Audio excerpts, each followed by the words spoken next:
Om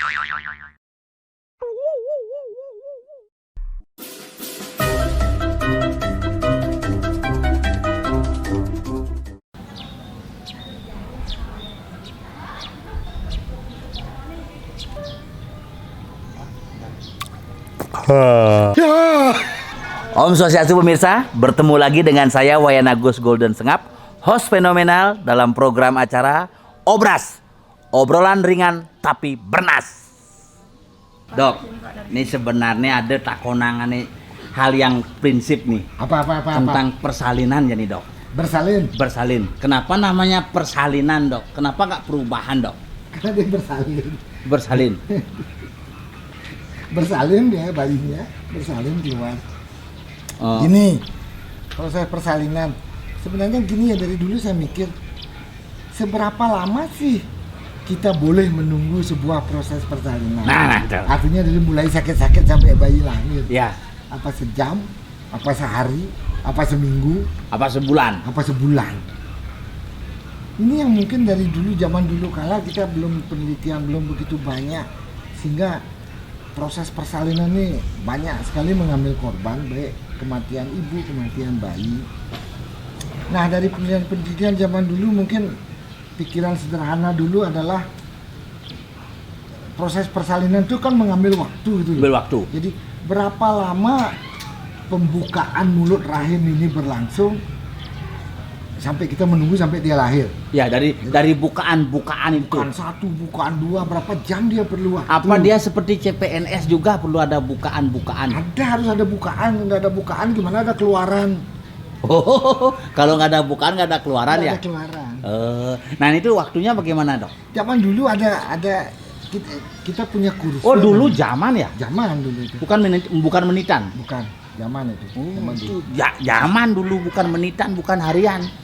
Ada kurva yang menggambarkan antara bukaan dan waktu yang diperlukan. Jadi ada pikiran sederhana. Bukaan 1 cm butuh waktu 1 jam. Bukaan 2 cm butuh waktu 2 jam.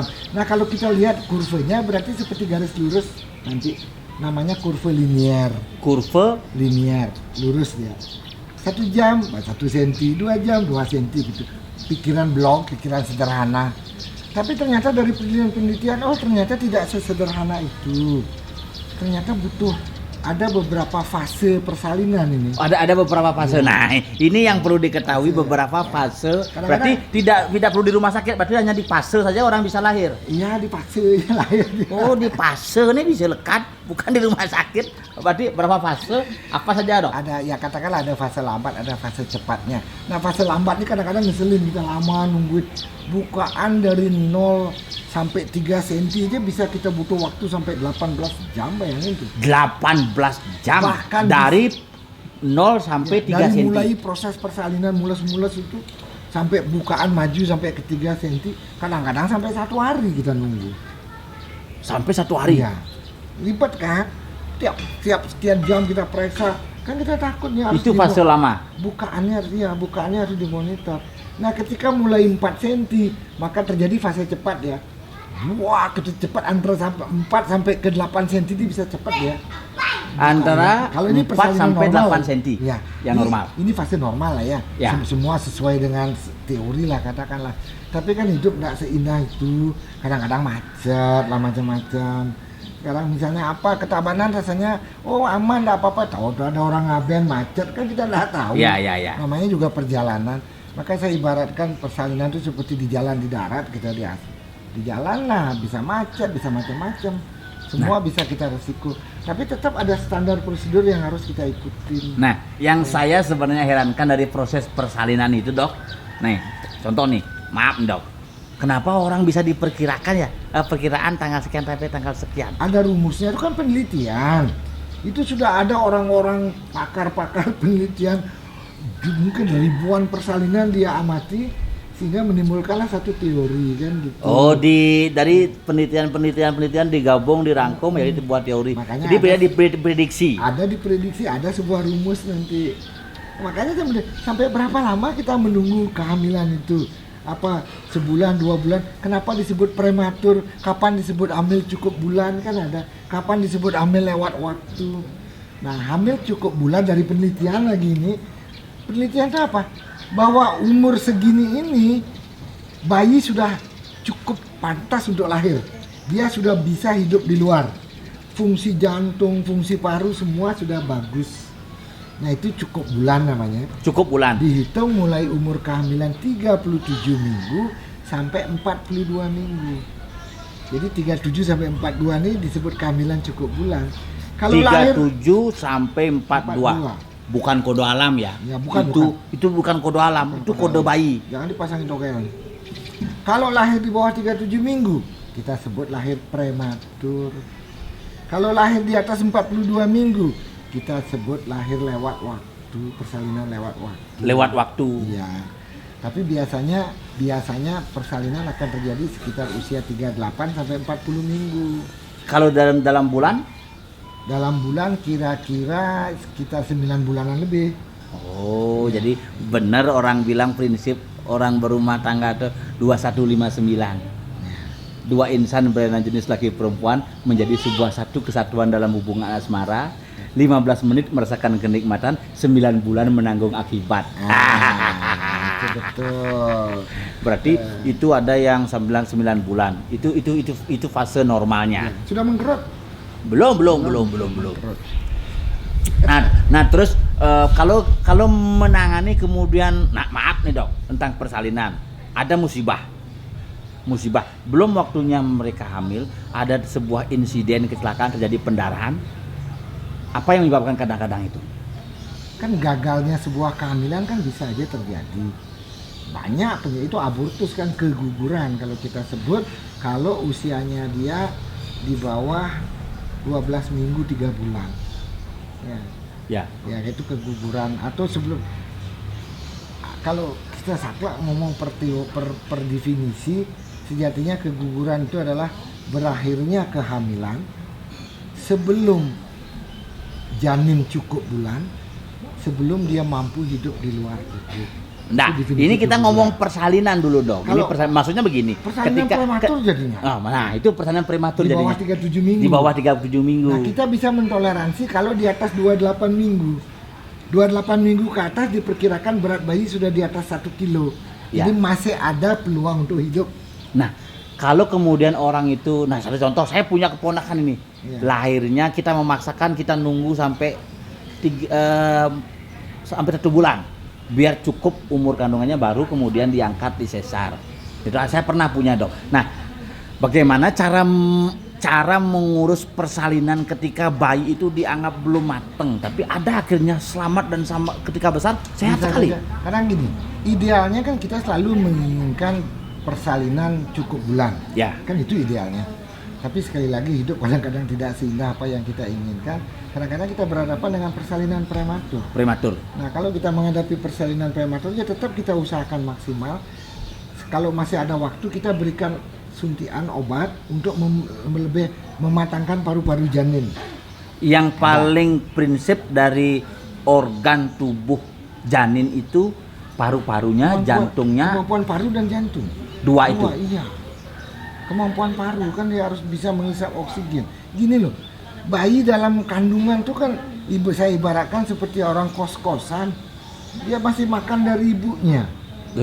Tapi begitu tali pusat dipotong, nah itu dah detik pertama bayi itu fight sendirian, berjuang sendiri. Mengambil langsung. Mampu nggak dia hidup sendiri? Begitu tali pusat dipotong, itulah saatnya bayi itu harus mampu hidup sendiri tanpa ada supply dari ibunya lagi. Nah, pada saat itu organ-organnya dia harus sudah matang. Mulai ditantang untuk bekerja. Nah, kalau Siapa yang nantang? Bilang sama saya. Enggak. Siapa yang nantang? Ampura. Kasihan dia anak kecil, jangan ditantang dia. Ampura. Berembang. Ya. Udah tenang, Udah. tenang. Nah, baru dia akan bekerja sendiri organ-organnya. Dan di sana baru terlihat kemampuan hidupnya dia. Nah, kita bekali sebelum dia lahir dengan obat pematangan paru. Itu yang maksimal yang bisa kita lakukan. Setelah di luar, itu berarti urusan dokter bayi sekarang. Ada dokter bayi khusus. Dokter anak apa dokter bayi? Dokter anak. Oh, jadi dia yang ngurus dari bayi sampai dia dikategorikan anak-anak. Dia yang ngurus, ada konsultan bayi prematur. Ada itu. Ada teman-teman di dokter anak itu Gelarnya sama spesialis anak, SPA, tapi SPA, ada K kan K. di belakangnya. Konsultan apa? Konsultan bayi-bayi prematur. SPA spesialis anak. Ya.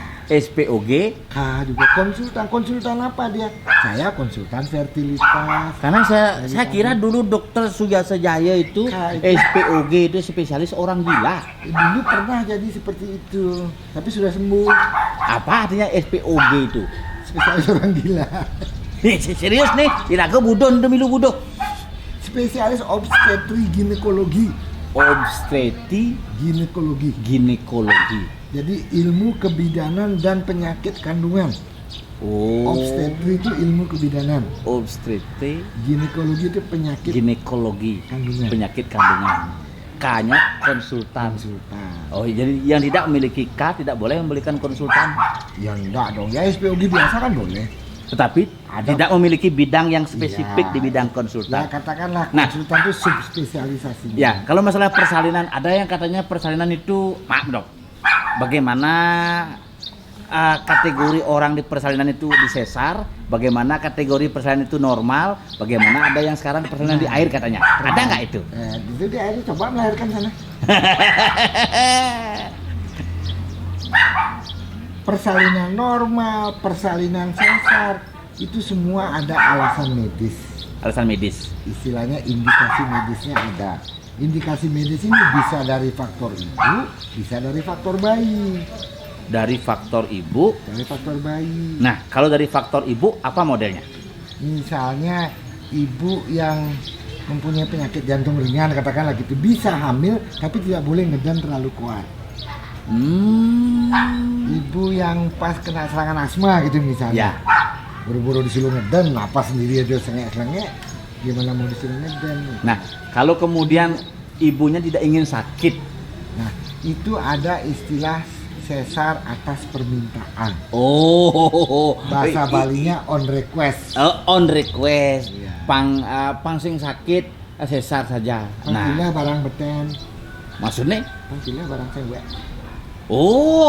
pangsing longgar. Ada alasan kayak Oh, ada begitu. Ya. Nah, sekarang pertanyaan masalah persalinan dok. Yang sesar itu berapa kali boleh orang itu sesar? Kalau dari penelitian saya maksimal sesar direkomendasi 3 kali. Sesar ketiga mestinya diikuti dengan tindakan steril. Artinya Oh, berarti sudah kalau stop. dia punya anak 3, yang pertama namanya Igede Sesarianto, nomor 2 Imade Sesariawan, nomor 3 namanya Ninyoman Sesarianti. Semua sesar. Sesar. Nah, Ya. berarti 3 kali secara medis. Secara etika boleh minta, boleh on request boleh, tapi sebaiknya tetaplah mengacu ke faktor medis, ke alasan medis. Tapi zaman sudah berubah, saya juga tidak bisa memungkiri hal itu. Kita tidak bisa membutakan mata terhadap kenyataan-kenyataan yang ada, karena secara etika ternyata sesar on request ini dibolehkan dari etika profesi. Boleh. Dan sudah ada gini, iya. tertulis juga. Ibu hamil karena apa, salah satu etika kita sangat menghargai hak-hak pasien, Ya. termasuk hak untuk memilih cara persalinan. Nah, Ketika pasien misalnya bilang tidak takut sakit, dia memilih sesar, ya harus diikuti. Harus diikuti. Karena secara etika sekali lagi boleh. dengan Tapi- prosedur yang jelas. Ya, tapi dokter tetap harus memberikan komunikasi. Nah, ini. bahwa sesar bukan juga pilihan terbaik gitu. Yo. Pilihan terbaik. Yang pilihan terbaik kan pilihan yang sudah digariskan oleh Tuhan. Ya. Ya, kalau memang bisa normal, kenapa harus sesar? Nah, ada kadang-kadang, maaf nih, saya kurang jelas nih dok. Ketika orang sesar tuh yang pertama lahir sesar, kedua sih mungkin normal atau bagaimana? Ada nggak itu? Tidak ada. Jadi intinya sekali sesar tidak harus sesar lagi gitu konsepnya. Dulu kan ada sekali sesar harus sesar lagi. Sekarang enggak. Karena masih boleh dicoba, tergantung sekarang alasan sesar yang pertama apa. Kalau misalnya alasan sesar yang pertama karena panggul ibunya sempit gitu misalnya. Ya kan selamanya panggul ibu sempit. Ibunya mah gamel nggak panggul. Oh, panggul. Serius nih panggul itu apa? Pinggul jalan lahir. Oh. Jalan lahir. Woi, jalan lahir. Kalau jalan lahirnya udah sempit ya seumur hidup akan sempit tetap. Makanya perlu disesarkan. Nah kalau ini alasannya ya tetap persalinan pasti akan sesar. Oh. Kan tergantung alasan. Tapi sesar pertama karena apa? sudah lewat waktu, sudah dirangsang nggak lahir-lahir, akhirnya sesar, ya masih mungkin kita berani nyoba. Nah, kalau persalinan sesar dok, orang sesar itu berapa tahun boleh hamil lagi untuk melakukan sesar yang kedua? Ada? Sebenarnya ini tergantung zaman sekarang kan sudah sangat-sangat bagus sekali, maksudnya alat-alat medis, benang-benang, teknik jahitan, antibiotik yang kita pakai sehingga di benang, dijahit, memangnya diobras? ya makanya kita namanya obras. Obras, apa itu obras? Jahit. Obrolan ringan tapi bernas. Tahu bernas? Apa bernas? Cari di kamus bahasa Indonesia. Oh, bernas itu namanya beruang yang ada di film-film beruang itu namanya bernas ya. Jadi tergantung tekniknya lah. Jaga kalau saya lihat sikon, kalau saya pribadi, kalau misalnya pasien saya banyak pasien bayi tabung hamil, kan sesar. Ya. Masa kita KB-KBin lagi sih? Ya udahlah, kumpul biasa aja, siapa tahu. Saya enggak masalah sih. Mau sekian bulan hamil lagi, yang penting jangan dipakai ngeden lagi. Jadi kita yang kedua langsung kita lakukan sesar. Langsung lakukan sesar. Ya, jadi enggak perlu sih harus menunggu sekian tahun lagi. Tapi kita lihat sikon sekali lagi, kalau umur ibu masih muda, anak pertama, ya sudah pakai penjaraan dulu dah, jarak anak. Karena saya pernah ngomong tentang apa sih itu reproduksi sehat. 1, hamil dan melahirkanlah antara umur 20 dan 35.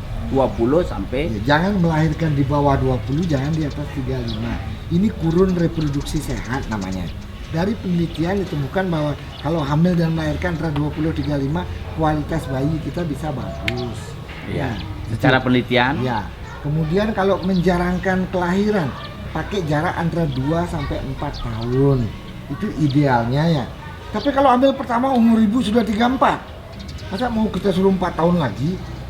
Berarti kan hampir 40 nanti umurnya dia. Nah kalau itu situasinya lebih baik, saya lebih baik mengorbankan jarak anak daripada membiarkan seorang wanita hamil di atas 35. Oh, berarti itu kebijakan. Kadang-kadang ilmu kedokteran apa ya?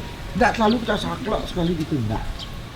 Ini nggak seninya ilmu makanya ilmu kedokteran disebut seni juga. Seni bagaimana menganalisa. Makanya perlu gelar itu konsultan itu biar bisa mengkonsultasikan. Nah, itu harus ini. Ya, makanya juga pemirsa juga perlu menyampaikan kepada masyarakat yang lain tentang program Obras ini. Obrolan ringan tapi bernas. Jadi ada informasi.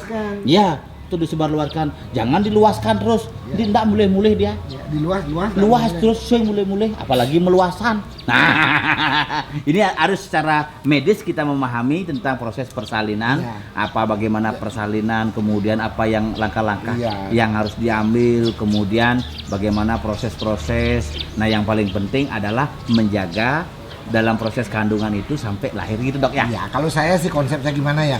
Yang penting ada yang paling saya taruh paling atas adalah ibu sehat, bayi sehat. Ini yang paling utama bagi saya. Mau dari manapun datangnya.